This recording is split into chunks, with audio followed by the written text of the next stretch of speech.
पाउनुकै छैन लगातार व्यस्त भएर दौडाइरहने जिन्दगीको एकछिन समय निकालेर कुनै व्यक्तिको निम्ति होइन, कुनै जातिको निम्ति होइन, कुनै पार्टीको निम्ति होइन, समग्र राष्ट्रको निमित्त तपाईँ हाम्रो नेपाल आमाको निमित्त चिन्ता होइन चिन्तन गरौँ।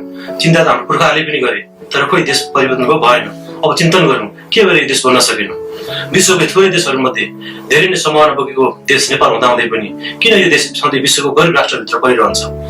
जस्तै महिलाको विश्व सुन्दरी भए जस्तै यदि देशको विश्व सुन्दरी गराउने हो भने लगातार अनन्तकालसम्म विश्व सुन्दरी भइरहने नेपाल आमा हुँदाहुँदै पनि किन आज नेपालीको परिचय विश्वमा कुरूप भएर राखेको छ। किन नेपालीहरू भोका नाङ्गाहरू छन्। यो विषयमा आउनुहोस् कुरा गरौँ। हामी मोरी जस्तै परिश्रमी र लडाको विश्वले गोर्खाली भनेर चिनेको नेपालीहरू आज विश्वको धेरै ठाउँमा आर्टिफिसियल कृत्रिम चिनीको बासी चिनीमा भन्मिनेर बाँच्नुपर्ने अवस्था छ। यो किन भयो होला, यो के को लागि भयो होला। यसको निमित्त हामीले गहिरो चिन्तन गर्नुपर्छ। चिन्ताले कहिले पनि कुनै समस्याको हल आउँदैन। कुनै पनि कुराको सल्भ हुनु छ भने हामी त्यसको चिन्तन गर्नुपर्ने अति आवश्यक छ। नेपालीको अहिलेको थाहाबाट केही कुराहरू तपाईँ बिचमा राख्न चाहन्छु। विश्वका युद्धग्रस्त देशका जनताहरू आफ्नै देशबाट ज्यान बचाउन निमित्त भागिरहँदा नेपाली युवाहरू चाहिँ त्यो देशमा गएर काम गर्न पायो। त्यो देशमा काम गर्दै गर्दै मरे कि अलिक धेरै पैसा आउँछ भनेर त्यो देशमा जानको निमित्त तछार मछार गरिरहेको अवस्था छ। हिजो हाम्रो एक पुस्ता अगाडिसम्म हाम्रो दिदीबहिनीहरू मुम्बई र दिल्लीमा मात्रै बेचिन्छ भनेर सुनिन्थ्यो। तर आज विश्वको विभिन्न क्षेत्रमा खाडी, जापान, कोरिया लगायत युरोपको विभिन्न क्षेत्रमा दिन प्रतिदिन यौन शोषणमा पनि घटनाहरू सुनिन्छ। यो के कारणले भएको? यसको विरुद्धमा के हामीले के आवाज नउठाउने, के हामी निसासिँदैनौँ? पक्कै पनि निसासिन्छौँ भने एकपल्ट यो भिडियोलाई हेरेर तपाईँले आफ्नो प्रतिक्रिया दिनु होला। र सँगसँगै यो के कारणले यो देश यस्तो भइरहेको छ त? मैले अघि दुईवटा उदाहरण दिएँ तपाईँहरूलाई। विश्वको सबैभन्दा सुन्दर देश र विश्वको सबैभन्दा सम्मानयुक्त देश हुँदाहुँदै पनि यो देश सधैँ किन पछाडि पर्यो? यो पढ्नुको पहिलो कारण के हो? यदि तपाईँले कुनै पनि जनतालाई गएर देश कसले बिगारेको भनेर सोध्नुभयो भने जनताले सिधै भन्छन् नेतालाई। र फेरि तपाईँले त्यही कुरा प्रश्न गरेर नेतालाई सोध्नुहोस् यो देश कसले बिगाऱ्यो भनेर सोध्नुहोस्। नेताको भनाइ एउटै हुन्छ, पुरानो व्यवस्थाले। र फेरि पुरानो व्यवस्थाका व्यक्तिहरूलाई गएर सोध्नुहोस् यो देश कसले बिगाऱ्यो। उनीहरूको भनाइ हुन्छ केन्द्रीकृत एकात्मक शासन प्रणाली, केन्द्रीकृत एकात्मक शासन प्रणालीलाई फेरि गएर सोध्नुहोस् यो देश कसले बिगाऱ्यो भनेर। उनीहरूले भन्छन् पहिलेदेखि चलिआएको परम्पराले। र परम्परालाई गएर अन्तिम सोध्नुहोस्, परम्परालाई सोध्नु यो देश कसले बिगाऱ्यो। उसको एउटै भनाइ हुन्छ जनताले। अनि उस फेरि जनतालाई सबै कुरा सुनाएर जनतालाई भनियो, जनताले फेरि भन्छ नेतालाई। किनभने यो घुमिरहेको चक्रभित्र देश सधैँ जति नै सुकै महको चाको जस्तै सबै नेपाललाई खान ल्याउनु बस्ने पुग्ने हुँदाहुँदै पनि पछिर पर्ने पहिलो कारण यो के यो चक्र तोड्न सकिन्छ त? पक्कै पनि तोड्न सकिन्छ। यो तोड्नको निमित्त के गर्नुपर्छ? सबैभन्दा पहिलो कुरा, यदि काङ्ग्रेसको भोट आउने जिल्लामा काङ्ग्रेसको चाहिँ एउटा लाल किल्ला भनेको ठाउँमा यदि काङ्ग्रेसले आइसिएममा बसेको 80 वर्षको बुढालाई उठाउने हो भने पनि त्यहाँनिर जतिसुकै योग्य अर्को पार्टीको व्यक्ति भए पनि काङ्ग्रेसका बाहुल्य भएको ठाउँमा काङ्ग्रेस 80 वर्ष आइसिएम बसेको बुढाले पनि थिच्छ। त्यस्तै यदि कम्युनिस्टको ठाउँमा, कम्युनिस्ट बाहुल्य ठाउँमा, कम्युनिस्ट लाल किल्ला ठाउँमा यदि कम्युनिस्टले कुकुर उठायो भने पनि त्यहाँ कम्युनिस्टका जनताले त पार्टीले उठाएको भनेर उसले आफूभन्दा त्यो कुकुर भन्दा पनि योग्य व्यक्ति आफ्नै अर्को विपक्षी पार्टीको छ भने पनि उनीहरूले त्यसलाई नजिताएर कुकुरलाई उठाउँछन्। हो यही कारणले गर्दा यस्ता व्यक्तिहरू जसले पार्टी जसलाई टिकट त्यसलाई जिताएर पठाउने भएको कारणले नै देशको माथि बसेको एउटा मेकानिजम त्यो कहिले चेन्ज गर्न सकिन्न। यो जबसम्म चेन्ज गर्न सकिँदैन तबसम्म राष्ट्रले कहिले पनि त्यो चक्र तोड्न सक्दैन। र पहिलो कुरा जनताले गर्ने के? सबैभन्दा पहिलो कुरा जनताले आफू नैतिक जिम्मेवारी लिनुको राष्ट्रको निमित्त। कति कुराहरू नेताको गल्ती छ, कति कुराहरू पुरानो व्यवस्थाको छ भने कति कुरा हाम्रो पनि गल्ती छ। यो कुरा सबैभन्दा पहिला हामीले स्वीकार गर्नुपर्छ पहिलो कुरा। दोस्रो कुरा, हामीले राम्रो व्यक्तिहरूलाई मात्रै भोट लाउने बानी बसाल्यो भने पक्कै पनि पार्टीले राम्रो व्यक्तिहरूलाई मात्रै टिकट दिन्छ। र पार्टीले राम्रो व्यक्तिहरूलाई मात्रै टिकट दिन थालेपछि राम्रो व्यक्तिहरू चुनावमा उठ्छन्। र राम्रो व्यक्तिहरू चुनावमा उठिसकेपछि राम्रो व्यक्तिहरूले चुनाव जितेर संसदभित्र जान्छन्। र त्यहाँ राम्रो व्यक्तिहरू धेरै भयो भने पक्कै पनि त्यहाँनिर विपक्षमा भए पनि पक्षमा भए पनि देशको लागि देशको हितको कुराहरूको बारेमा उनीहरूले जहिले निषेधको राजनीति गर्दैनन्। हो यो कुरामा हामीले पक्कै पनि ध्यान पुर्याउने। यो जब हामीले पहिलो यो फेस यो पार गर्न सक्यो भने पक्कै पनि त्यो चक्र हामीले तोड्न सकिन्छ। होइन भने एक्लै दोष लगाइरहने भने पक्कै पनि हुन्न। हिजो यो देश बन्न सकेन पुरानो व्यवस्थाले भनेर हामीले राणा फेरि खोइ देश परिवर्तन भएन। फेरि पञ्चायतलाई दोष दियौँ, फेरि त्यसरी राजतन्त्रलाई दोष दियौँ, विभिन्न तन्त्रलाई दोष दिँदै भएन। र अन्तिममा सबै कुरा तन्त्र हटिसकेपछि फेरि पार्टीलाई र जनतालाई मन बुझाउने ठाउँ के थियो भने यो एउटा हामीसँग दीर्घकालीन सरकार भएर 9 महिना सरकारले हामी परिवर्तन गर्न सकेन भने र योपल्ट हामीले दीर्घकालीन सरकार र बहुमत सरकार दिएको छ। योपल्ट पनि देश परिवर्तन भएन भने र फेरि नेपाल जनता त्यसरी नै घुमिरहनु पर्ने हो भने यो पछि हामीसँग न नेतासँग भन्ने ठाउँ छ न हाम्रो मन बुझाउने ठाउँ छ। र पक्कै पनि फेरि पनि भन्न चाहन्छु प्रत्येक कुरा हामीले सोचौँ र चिन्तन गर्ने बानी बसालौँ।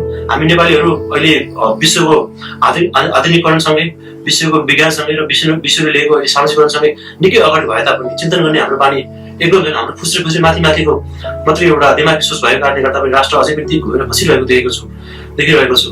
र साथसाथै म अहिले प्रवास छु।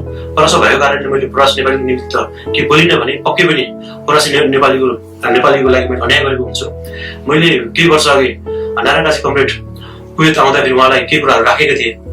पहिलो कुरा मैले भनेको थिएँ, विश्वप्रसाद कोइरालाले भन्नुभएको थियो, दुईटा देशभित्र दुईटा नेपाल छ, एउटा धनी नेपाल, एउटा गरिब नेपाल।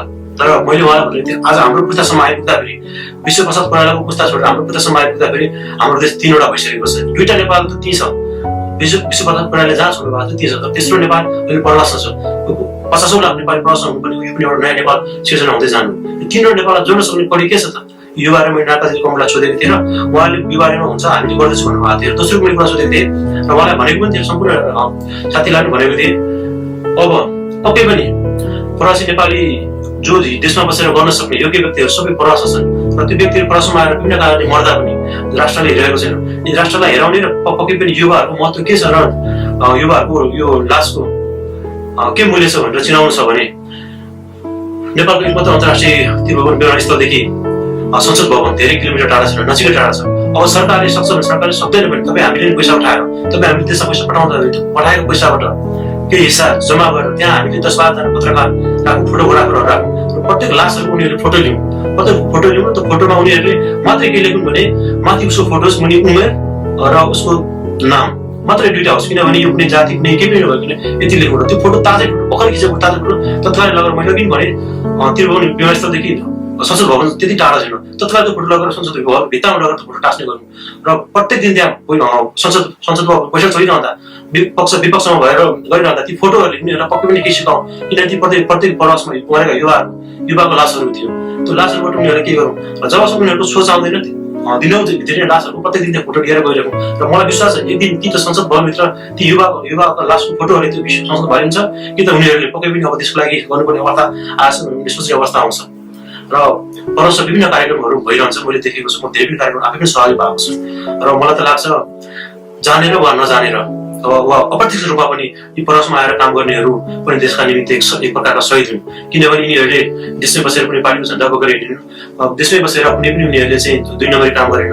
उनीहरूलाई लागेको देश पक्कै पनि गरिब छ।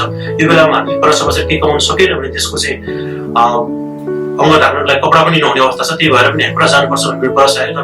परस विभिन्न गर्मी, विभिन्न यहाँको वातावरण नमिलेको कारणले, खाना पानी नमिलेको कारणले, कम्पनीको प्रेसरले गर्दा विभिन्न कारणले गर्दा उनीहरू मर्छ।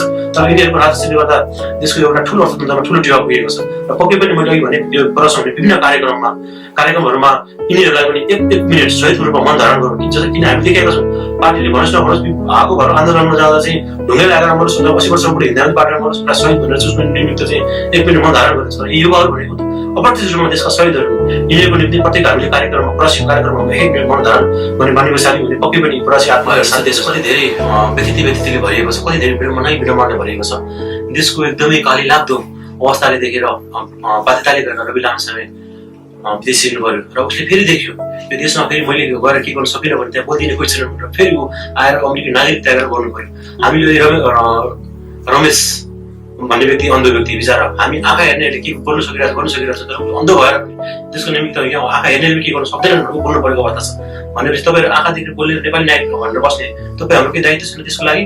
पक्कै पनि त्यसको लागि दायित्व छ भने एकपल्ट मैले अघि भने यो भिडियो बनाउनुको उद्देश्य कुनै पनि प्रचारमा आउनु सेयर गरिदिनुको यो भन्नुको लागि होइन, मात्र चिन्तन गर्ने बानी बस्छ के कारणले भइरहेको छैन मात्र एउटा चिन्तन गर्ने बानी बस्छ। किनभने देशबाट चक्रमा फसेको छ मैले भनिहालेँ। त्यो चक्रलाई तोड्नको लागि जबसम्म हामी चिन्तन गरिँदैन, जबसम्म हामीले चाहिँ विज्ञान टेक्नोलोजीमा हाम्रो आफ्नो विचारहरू चिन्तन राख्न सकिँदैन, खालि चाहिँ निषेधको र आलोचनाको राजनीतिक गर्ने कुराहरू गरिन्छ, तबसम्म देश यसरी नै घुमिरहन्छ। र सबैभन्दा अन्तिम कुरामा तपाईँलाई के भन्न चाहन्छु भने एउटा असल नेताले दोस्रो पुस्ताको लागि देश सोच्छ भने खराब नेताले मात्रै आउने चुनावको लागि भने जस्तै तपाईँ हामी असल जनता हो भने हाम्रो आउने चुनावको निम्ति हामी सोचेर अहिलेदेखि नै हामी काम गर्छौँ होइन। अहिले मलाई 2 पैसा कसरी खानेर मैले चाहिँ आफ्नो कुरा कसरी पार्यो भनेर सोच्नु थालेर कुनै पनि पार्टीको अथवा कुनै पनि स्वार्थको निम्ति हिँड्यो त्यस कहिले पनि भन्दैन।